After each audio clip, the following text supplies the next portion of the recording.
Bismillahirrahmanirrahim. Assalamualaikum warahmatullahi wabarakatuh. Alhamdulillah, syukurullah, salatu wassalamu ala rasulillah Sayyidina Maulana Muhammadin wa Abdillah wa ala alihi wa sahbihi mubalah. Amma ba'd.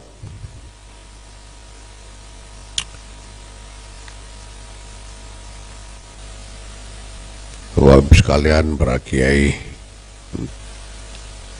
mungkin saya perlu elaborasi sedikit tentang masalah yang dihadapi oleh pesantren itu sendiri. Secara umum, pesantren pada beberapa dekade terakhir ini menghadapi ketegangan antara dua kepentingan. Yang pertama adalah kepentingan nilai-nilai ideal sebagaimana yang diyakini sebagai warisan para pendahulu di satu sisi,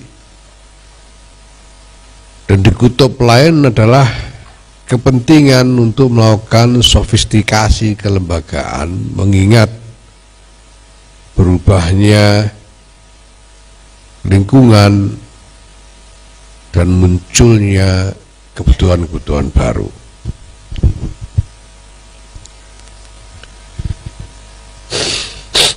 Pesantren itu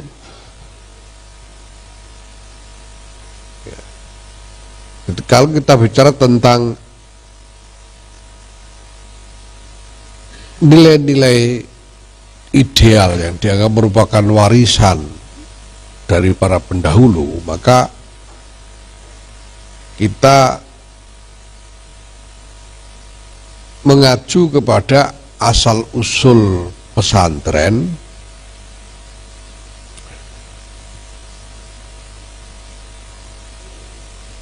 sebagai lembaga spiritual sebetulnya.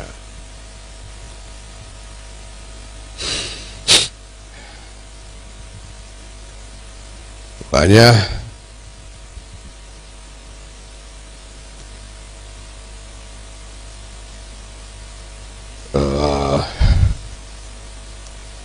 kita punya banyak khazanah riwayat tentang wali-wali, tentang kiai-kiai keramat dari kalangan pesantren itu, karena dulunya pesantren memang lembaga spiritual bahkan sebelum menjadi lembaga intelektual. Pesantren itu adalah tempat di mana tokoh spiritual menjadi pusat pengembangan komunitas dan kemudian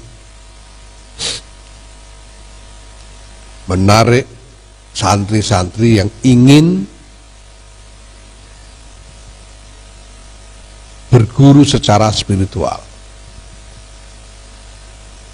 Di pada era sekitar abad ke-15, 16 itu, pada awal-awal munculnya fenomena pesantren, yang terjadi sebetulnya itu tokoh spiritual seperti Raden Rahmatullah mengembangkan komunitas, kemudian menarik santri-santri, dan beliau mengasuh sejumlah santri yang tidak banyak, tapi menempa mereka menjadi tokoh-tokoh spiritual penerus dari Raden Ahmad rahmatullah itu. Dari situ lalu ada Sunan Bonang dan lain-lain. Dulunya begitu. Bahkan mungkin, ya saya tidak tahu, ini perlu digali juga.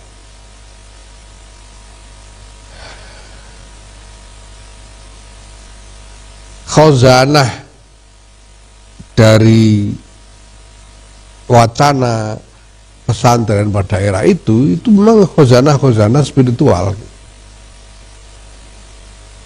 Beberapa apa namanya, ya naskah yang ditemukan sebagai karya Sunan Bonang atau Sunan Kalijogo misalnya, itu isinya sepenuhnya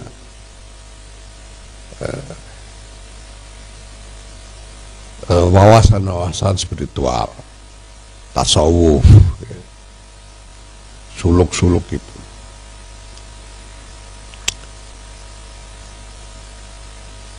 Nah, baru belakangan ketika konstruksi sosial dari masyarakat Muslim di Nusantara ini semakin settle, ya, semakin mapan lah. Dan di sisi lain kemudian juga hubungan transportasi antara Nusantara dengan Hijaz berkembang, baru kemudian ada kebutuhan untuk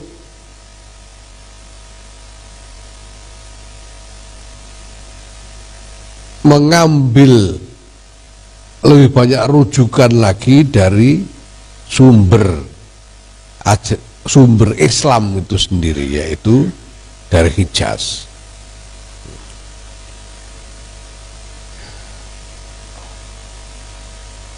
Ya, dimulai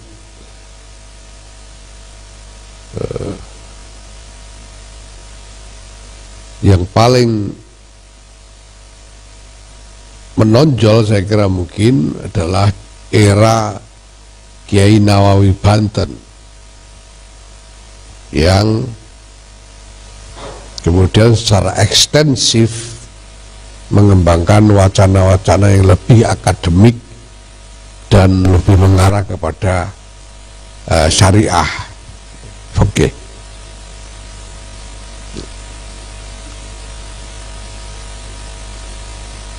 Itu era abad berapa itu? 18 mungkin ya.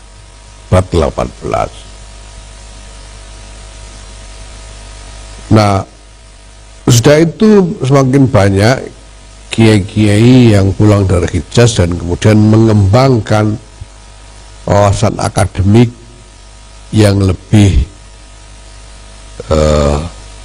luas di pesantren-pesantren di Nusantara ini. Dan kecenderungan ini terus berlangsung sampai sekarang.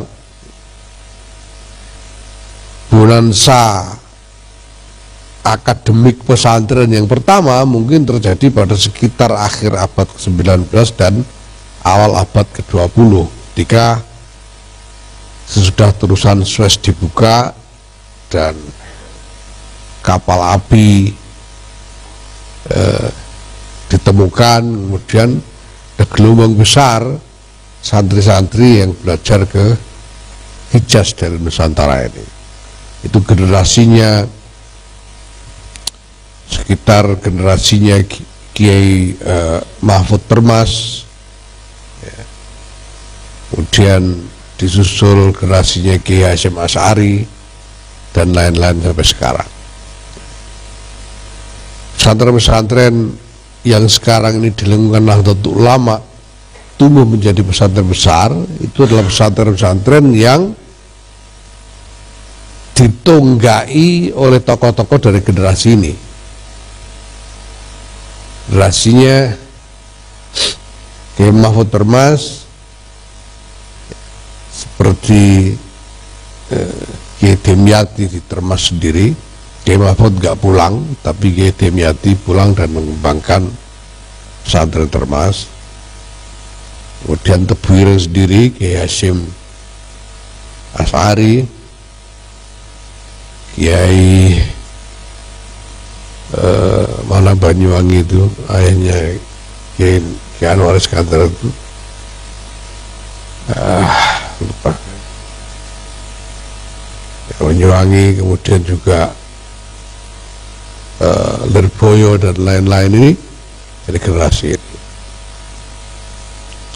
Jadi boom pertama, panen pertama, sarjana bener mereka ini memang santri-santri yang memang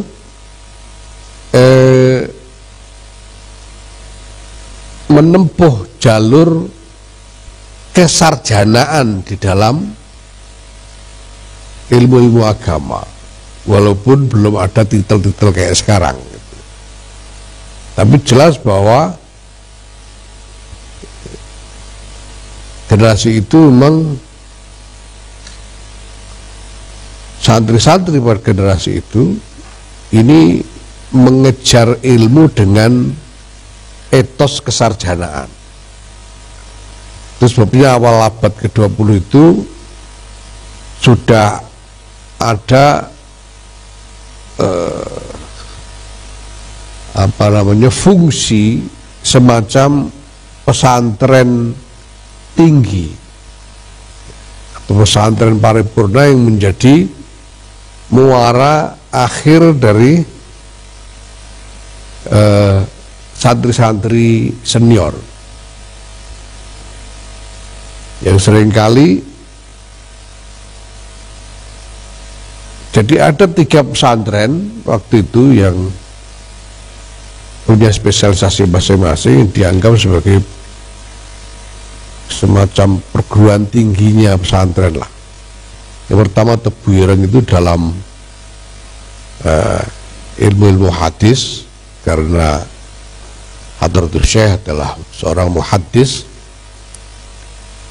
Kemudian Termas itu spesialisasinya fikih, Kiai Demyati Termas itu. Dan Kasingan Rembang Kiai Khalil Harun yang spesialisasinya adalah ilmu alat. Itu santri-santri senior itu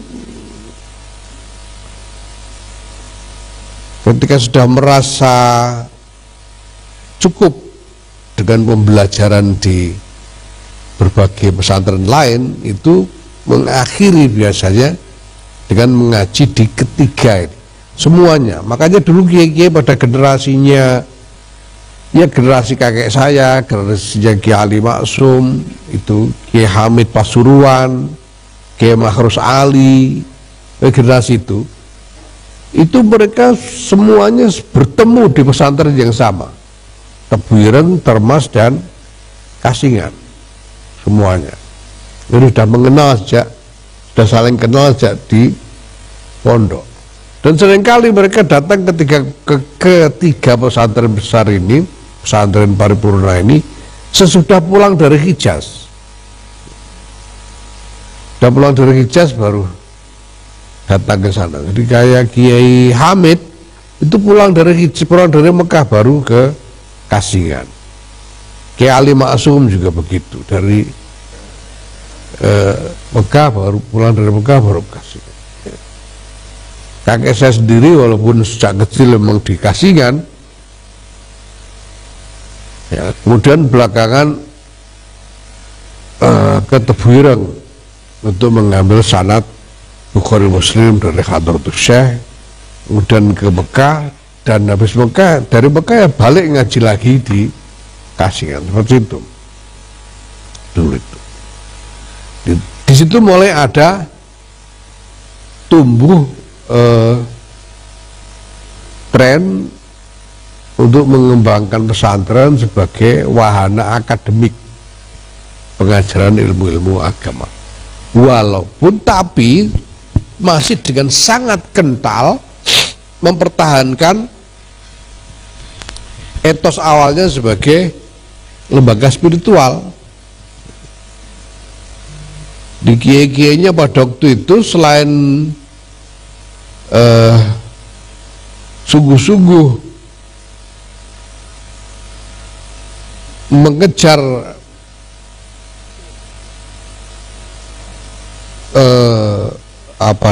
academic excellence, ya, mengejar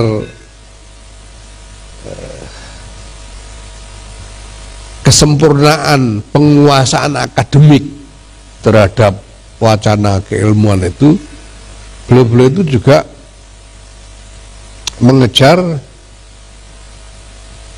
kualitas spiritual yang paripurna. Maka ya sampai generasi itu, sampai generasi Mbah Hamid itu jarang sekali, sampai sulit menemukan kiai yang tidak wali, itu sulit zaman itu ya. Karena begitu semua, lihat aja itu Kiai Ali Maksum, Kiai Hamid Pasuruan, Kiai Mahrus Ali, siapa lagi, Masya Allah, Banyuwangi itu siapa sih? Bukan ya, ayahnya Kiai Nur Rahmat Iskandar itu loh, Insya Allah. Kiai Iskandar Banyuwangi, namanya Nur Rahmat itu Kiai Iskandar.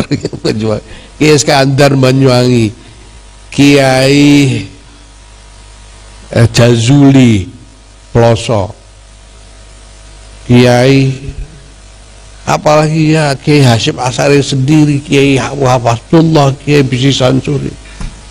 Susah narik kiai yang nggak wali itu, susah hari-hari itu.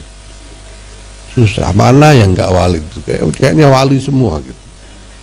Karena seperti itu, masih kental warisan etos spiritual itu, dan pada saat sama menjadi excellent scholars, betul, menjadi ulama-ulama yang ahli beneran. Seperti Kiai Ali Maksum itu susah sampai sekarang pun dicari tandingannya dalam soal intellectual excellence dari segi keahlian bahasa Arab. Sampai sekarang susah dicari tandingannya, betul-betul mencapai puncak kecanggihan intelektual, sekaligus puncak kesempurnaan rohani. Ini Masya Allah, ini kiai-kiai generasi itu, saya kira generasi emas pesantren adalah itu ya. Nah, ke belakang karena banyak faktor, ini kemudian ketegangan semakin terasa.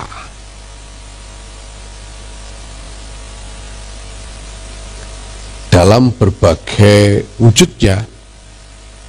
Di antaranya misalnya pesantren yang tadinya itu sudah menjadi besar, karena ada yang pesantren yang kemudian tidak berkembang besar, kayak pesantren Kasingan itu, kayak Khalil Harun itu tidak berkembang besar, tapi ya lumayan membesar, walaupun tidak terlalu ini juga ya.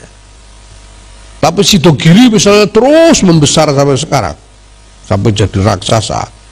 Lirboyo juga membesar sampai raksasa pesantren ya.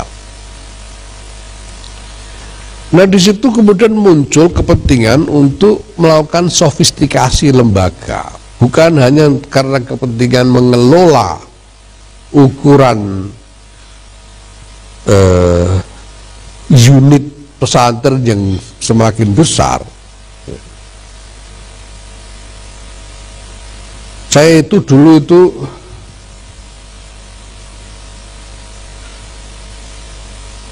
tidak nyangka gitu, sebelum saya rasakan sendiri gitu, bahwa beban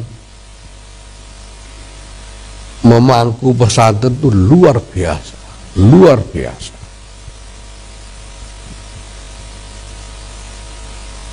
Ketika ayah saya meninggal dan saya harus nungguin sendiri, itu minta ampun.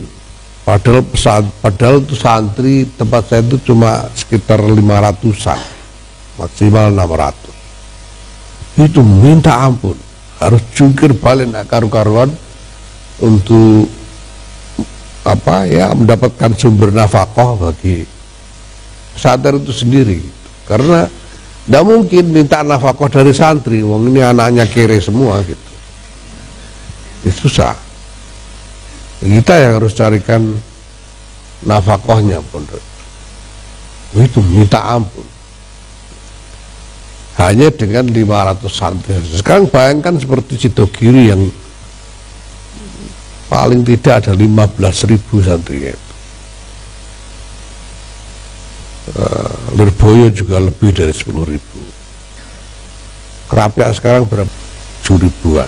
Bayangkan gimana memikirkan, pertama gimana mengelola santri-santri supaya masing-masing mendapat pengajaran yang benar gitu. Dulu itu ya Mbah Ali itu ya karena maziah beliau ya beliau itu kenal santri satu persatu, dan begitu kenal itu tidak akan lupa. Jadi beliau mendidik santri itu secara personal, walaupun pada zaman saya itu 2000-an, Pak Mbah Ali itu kenal satu persatu. Saya itu punya saudara misan sowan mondok, habis itu mungkin bangsa 2-3 bulan sama sekali tidak pernah ketemu Mbah Ali karena begitu banyak santri kan. Nah sekali waktu kepergok Mbah Ali itu, kepergok pas dia lewat kepergok Mbah Ali itu, Mbah Ali masih ingat Sirot anak mujab itu 3 bulan betul ketemu cuma sekali waktu datang itu Mbah Ali masih ingat. Dan Mbah Ali punya wadifah setiap pagi itu bangunin santri dari kamar ke kamar untuk subuhan itu, jika orang per orang masih. Nah ayah saya misalnya, ayah saya itu pulang dari Kerapiak itu umur 21-22 tahun, dan saya itu sudah mengelola santri, sehingga sampai akhir ayah saya juga gitu, niru Mbah Ali. Jadi ngajar santri itu satu-satu, ngerti betul ayah saya itu anak ini gimana, dia bisanya apa, nanti kalau pulang baiknya disuruh apa, itu ngerti satu-satu. Nah ya saya yang celaka karena saya seumur hidup tidak pernah di rumah. Saya 13 tahun udah di Kerapiak, pulang-pulang udah tua, itu juga sebentar kemudian pergi lagi, terus ke Jakarta.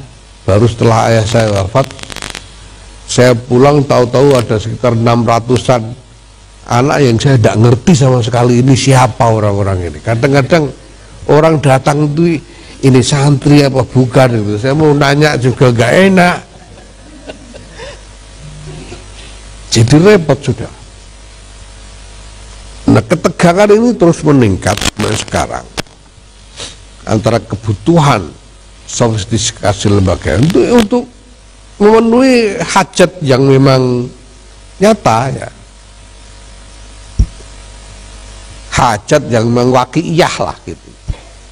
Secara realistis memang dibutuhkan, ya butuh fasilitas infrastruktur, butuh sistem keorganisasian yang lebih baik, butuh macam-macam, butuh diversifikasi pendidikan dan sebagainya itu sekarang. Nah cuma celakanya dua kepentingan ini sama-sama terlalu berat, sama-sama terlalu berat.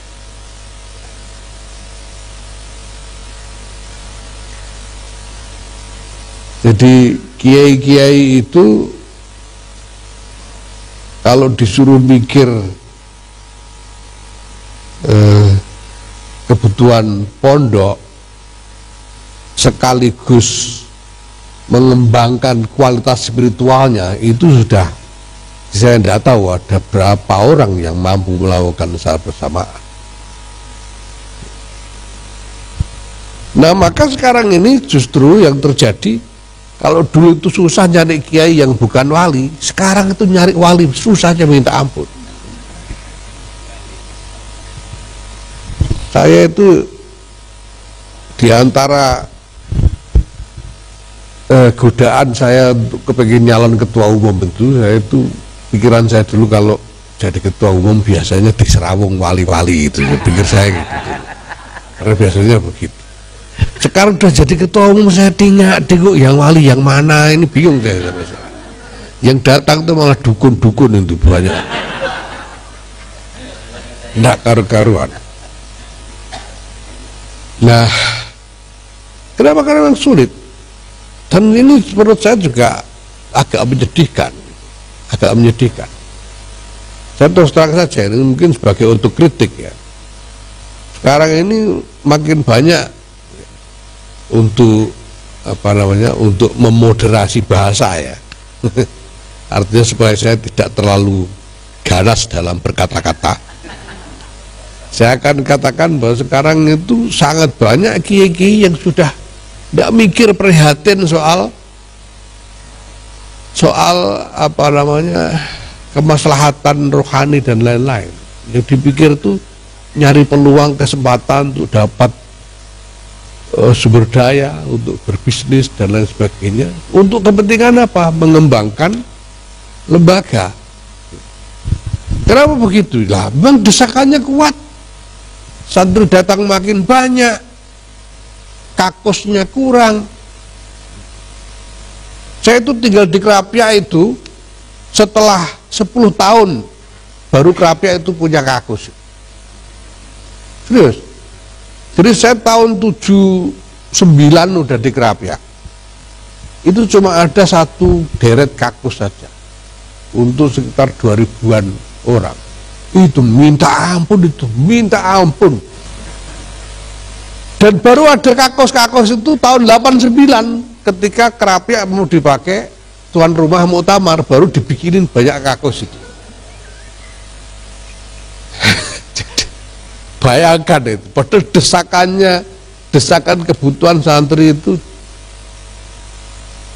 luar biasa. Nah, ini terjadi sampai sekarang, terutama di pesantren yang lebih tua dan lebih masyhur. Nah, ini ketegangan yang dialami oleh pesantren di mana-mana. Sementara di satu sisi citra dari kekiaian itu masih seolah-olah seperti dulu.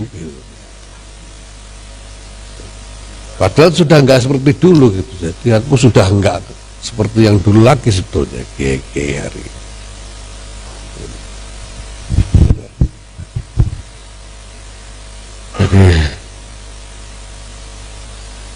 Nah, sehingga ya sekarang saya boleh dikata susah mengharapkan akan lahir dari pesantren ini santri-santri dengan kualitas seperti santri-santri yang seperti dulu. Karena ya ini sesuatu yang sebetulnya alami ya, alam. Dulu itu Bahali itu Kiai Ali Maksum itu diajar sendiri oleh ayahnya Kiai Maksum. Karuan diajar ayah sendiri, dan Kiai Maksum itu muridnya tidak banyak waktu itu. Tidak kayak sekarang, muridnya Kiai Maksum waktu itu entah ada 50 ada tangga. Sehingga masih sangat fokus ngajar putranya. Habis itu Kiai Ali dititipkan ke Termas. Dan di Termas juga santri tidak banyak dan sudah dalam keadaan alim. Kiai Ali di Termas itu umur 18 tahun itu beliau sudah ngajar di masjid. Jadi sebetulnya sudah berkembang. Karena kiainya juga fokus ngajaran. Ini kayak Sunan Ampel fokus mendidik Sunan Bonang ya jadi beneran. Karena fokus yang diurus ya cuma Kalau nggak salah cuma dua orang, Sunan Bonang sama satunya Sunan Derajat. Cuma ngurus 2 santri ini. Itu jadi beneran. Nah sekarang kayak saya tadi itu baru 600 orang, saya tidak tahu ini siapa, anaknya siapa. Tahu-tahu sudah ngumpul. Ya susah. Nah bayangkan pesantren dengan belasan ribu kiai seperti sekarang. Tidak fokus lagi. Nah maka memang perlu ada wacana tentang pesantren ini mau kemana arahnya. Ya. Yang di situ termasuk juga elaborasi yang jujur tentang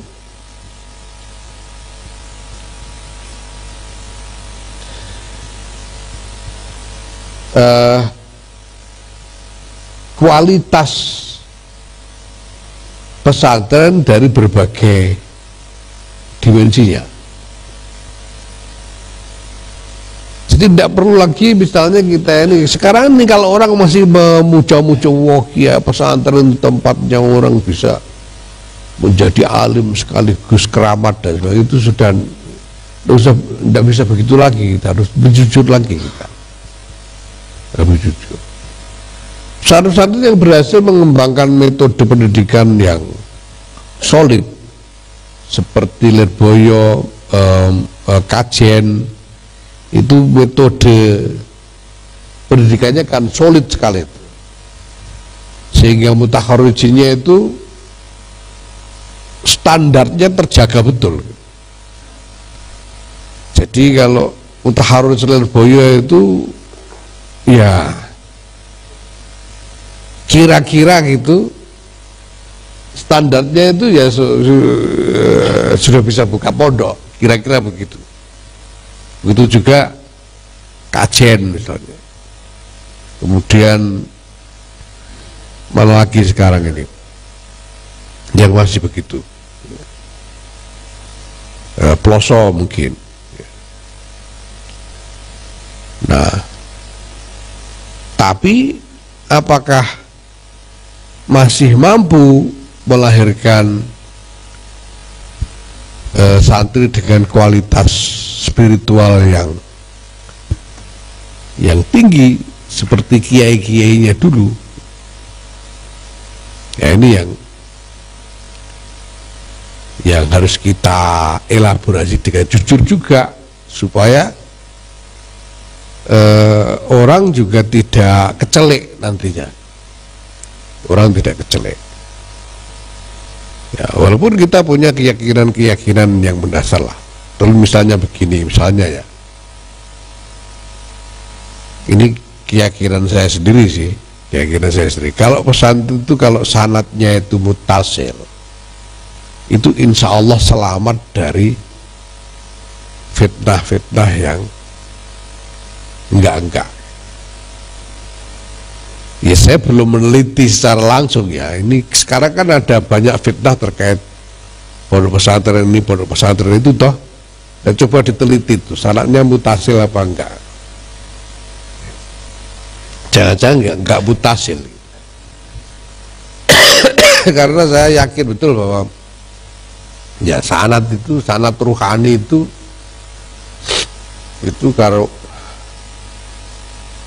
kalau mutasil betul ya itu menjadi penjaga secara rohani. Makanya pesantren-pesantren seperti Sidogiri sampai sehari ini tidak pernah kita mendengar ada fitnah yang mengganggu sampai sekarang. Sekian lama ya Tebuiran, Sarang, mana lagi. Nah, karena sanatnya karuan, terjaga betul. Nah yang ada fitnah-fitnah ini jangan-jangan bolong sanatnya itu, jangan-jangan. Walaupun berhasil menjadi besar karena bukan ya, pesantren menjadi besar itu kan bukan hanya karena kualitas spiritualnya saja, karena faktor-faktor lain bisa jadi gede, tapi nggak ada penjaga spiritualnya itu. Nah, cuma kita harus lebih jujur untuk tidak membuat citra yang salah tentang kenyataan pesantren hari ini. Nah, saya sendiri sudah menyeru-nyeru sebetulnya supaya lebih banyak lagi kiai yang berminat jadi wali gitu. Karena sekarang ini sudah jarang yang minat, minatnya itu cari proyek, minatnya sekarang yang banyak. Kalau nggak cari proyek, cari wangsit. Nah, ini juga satu hal lain ya. Jadi pesantren-pesantren itu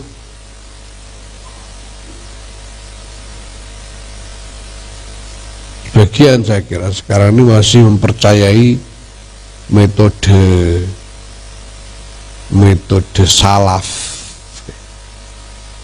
salaf karena dianggap metode yang keramat dan tidak mau merubah sama sekali. Seperti ya di tempat saya, contohnya tempat saya sendiri itu ya tetap aja pokoknya jurumiyah, habis jurumiyah yang terus ngumaryoto itu, habis itu alfiah semuanya diajarkan utuh, suruh ngapalkan semua, karena percaya betul bahwa ini ada keramatnya.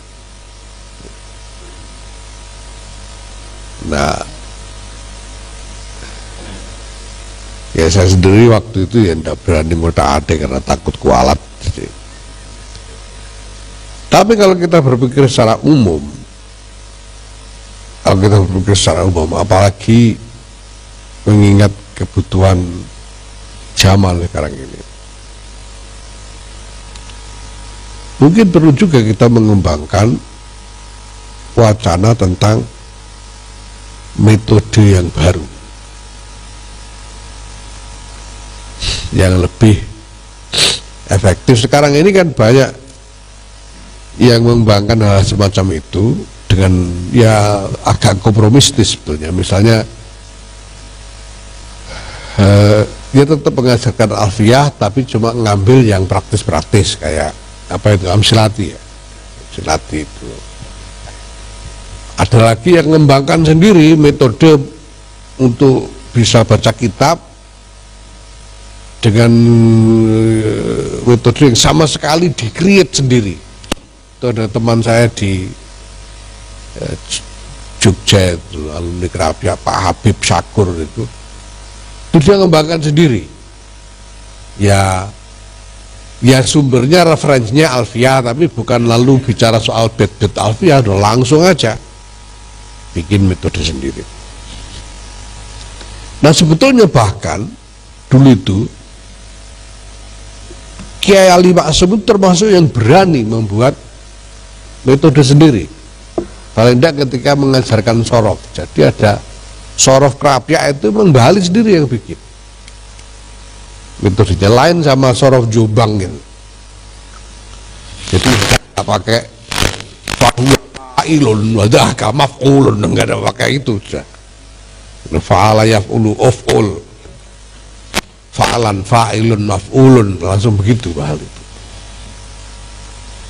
Dan lebih efisien, lebih mudah ngapalkannya, lebih ini ya. Sebetulnya Bali itu sudah mulai muncul pemikiran tentang metode yang lebih efisien, lebih mudah. Nah, sementara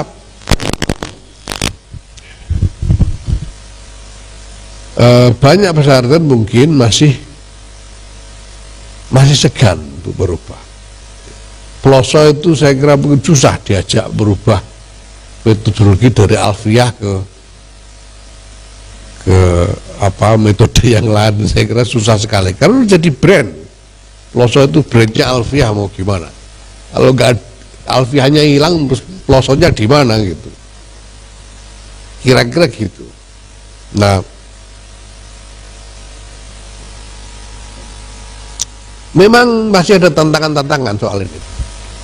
Karena kebutuhan percepatan itu juga mendesak di tengah-tengah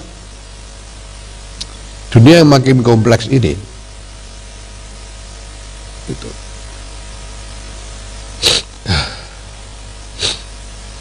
Mengaji alfiah itu lama, paling enggak 2 tahun itu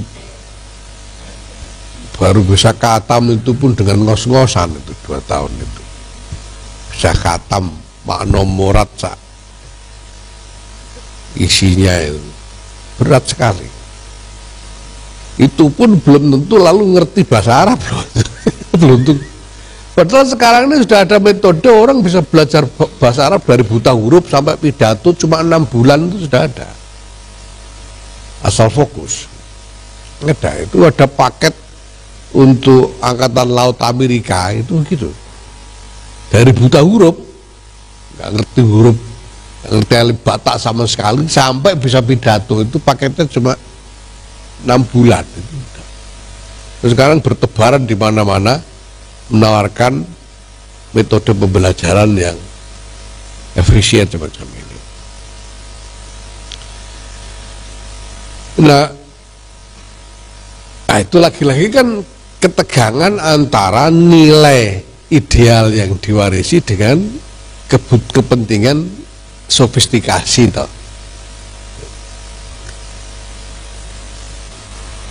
Saya kira ini yang bisa saya sampaikan, Bapak sekalian. Saya mohon maaf. Terima kasih. Allahumma fiq lakum. Assalamualaikum warahmatullahi wabarakatuh.